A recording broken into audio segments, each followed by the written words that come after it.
কৃষি উৎপাদন বৃদ্ধি, কৃষি পণ্য বহুমুখীকরণ এবং জলবায়ু পরিবর্তনের প্রভাব মোকাবেলায় স্মার্ট কৃষি কার্যক্রম বাস্তবায়নে একগুচ্ছ মহাপরিকল্পনা গ্রহণ করেছে সরকার। এই পরিকল্পনার অংশ হিসেবে 14 এপ্রিল কৃষক কার্ড এর উদ্বোধন করা হয়। এই কার্ডের মাধ্যমে কৃষকেরা 10টি ভিন্ন ধরনের সেবা সরাসরি পাবেন। জাতীয় সংসদের অধিবেশনে টাঙ্গাইল 6 আসনের সংসদ সদস্য মোহাম্মদ রবিউল আওয়ালের এক লিখিত প্রশ্নের জবাবে প্রধানমন্ত্রী তারেক রহমান এসব তথ্য জানান। ক্ষুদ্র প্রান্তিক কৃষকদের বিনামূল্যে বীজ, সার ও অন্যান্য কৃষি উপকরণ বিতরণ বাবদ 401,60,00,000 টাকা ছাড় করা হয়েছে। এতে করে 25,22,000 ক্ষুদ্র প্রান্তিক কৃষক উপকৃত হয়েছে। যানবাহনের নতুন ভাড়ার বিষয়ে কাল সিদ্ধান্ত হবে বলে জানিয়েছেন সড়ক পরিবহন ও সেতু মন্ত্রী শেখ রবিউল আলম। সচিবালয়ে জ্বালানি তেলের দাম বাড়ার কারণে নতুন বাস ভাড়া নির্ধারণ সংক্রান্ত বৈঠক শেষে একথা জানান তিনি। মন্ত্রী বলেন, সভায় পরিবহনের নতুন ভাড়া নির্ধারণ হয়নি।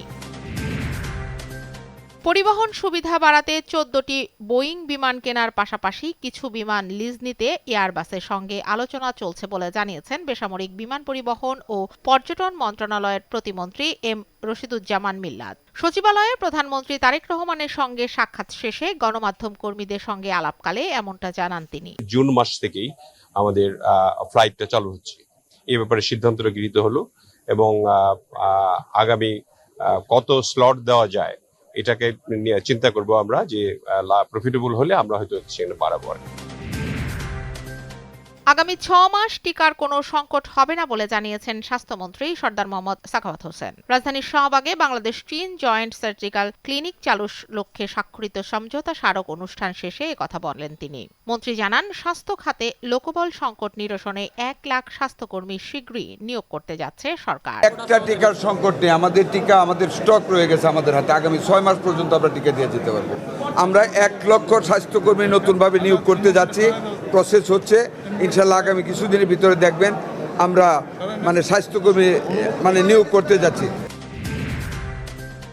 হামের উপসর্গ নিয়ে 24 ঘন্টায় আরও 5 শিশুর মৃত্যু হয়েছে। পাশাপাশি এই সময়ে আরও 1229 জনের মধ্যে রোগটির উপসর্গ দেখা দিয়েছে। স্বাস্থ্য অধিদপ্তরের নিয়মিত প্রতিবেদন থেকে এ তথ্য জানানো হয়েছে। সাংবাদিকদের শিক্ষাগত যোগ্যতার বিষয়ে গণমাধ্যমের সকল অংশীজনের মতামতের ভিত্তিতে একটি সিদ্ধান্ত নেওয়া হবে বলে জানিয়েছেন তথ্য ও সম্প্রচার মন্ত্রী জহিরুদ্দিন স্বপন। সকালে পিআইবিতে এক অনুষ্ঠানে একথা জানান তিনি। মোবাইল সাংবাদিকতাকে প্রাতিষ্ঠানিক রূপ দেওয়ার উপর জোর দিয়ে তথ্যমন্ত্রী বলেন, এর মাধ্যমে বিদ্যমান সমস্যাগুলোর কার্যকর সমাধান সম্ভব হবে। ভার্চুয়াল কোর্ট পরিচালনায় এখন পর্যন্ত কোনো সংকট দেখা যায়নি, বরং মামলা পরিচালনায় গতিশীলতা এসেছে বলে জানিয়েছেন attorney general barrister Ruhul Quddus Kajal. দুপুরে নিজ কার্যালয়ে এক প্রেস ব্রিফিংয়ে একথা বলেন তিনি। এর আগে এক বিজ্ঞপ্তিতে প্রতি বুধ ও বৃহস্পতিবার সর্বোচ্চ আদালতের উভয় বিভাগের বিচার কাজ ভার্চুয়ালি অনুষ্ঠিত হবে বলে জানানো হয়। শারীরিক উপস্থিতিতে আদালত হওয়া বাঞ্ছনীয়, তাদেরও অবশ্যই এই যৌক্তিকতা আছে, প্র্যাকটিক্যাল ডিফিকাল্টি আছে, এটাও মানতে হবে। তবে তথ্য প্রযুক্তি ব্যবহার করার মাধ্যমে আমরা যে আদালত পরিচালনা করছি, আমি এখনো পর্যন্ত কোনো সমস্যা বোধ করিনি। গণভোট বাস্তবায়ন নিয়ে যে সংকট তৈরি হয়েছে তা বিএনপিকেই সমাধান করতে হবে বলে জানিয়েছেন জামায়াতে ইসলামীর সেক্রেটারি জেনারেল মিয়া গোলাম পরোয়ার। রাজধানীর প্রেস ক্লাবে খেলাফত মজলিস আয়োজিত এক আলোচনা সভায় কথা বলেন তিনি। যে রাজনৈতিক যে সংকট আছে, খেলাফত মজলিস যে সমাধানের উপায় গণরায় বাস্তবায়নের করণীয় মিটিং করছে এত এনার্জি সময় নষ্ট করে, এই সংকট তো আপনারা তৈরি করেছেন। আপনারা যে সংকট তৈরি করেছেন, আপনাদের তৈরি করার সংকট আপনাদের কি সমাধান করতে হবে। কৌশলগতভাবে গুরুত্বপূর্ণ হরমুজ প্রণালীতে আজ বুধবার অন্তত 3টি কন্টেইনার জাহাজে হামলা চালানো হয়েছে। সামুদ্রিক নিরাপত্তা সূত্র এবং যুক্তরাজ্যের মেরিটাইম ট্রেড অপারেশনস UKMTO এ তথ্য নিশ্চিত করেছে।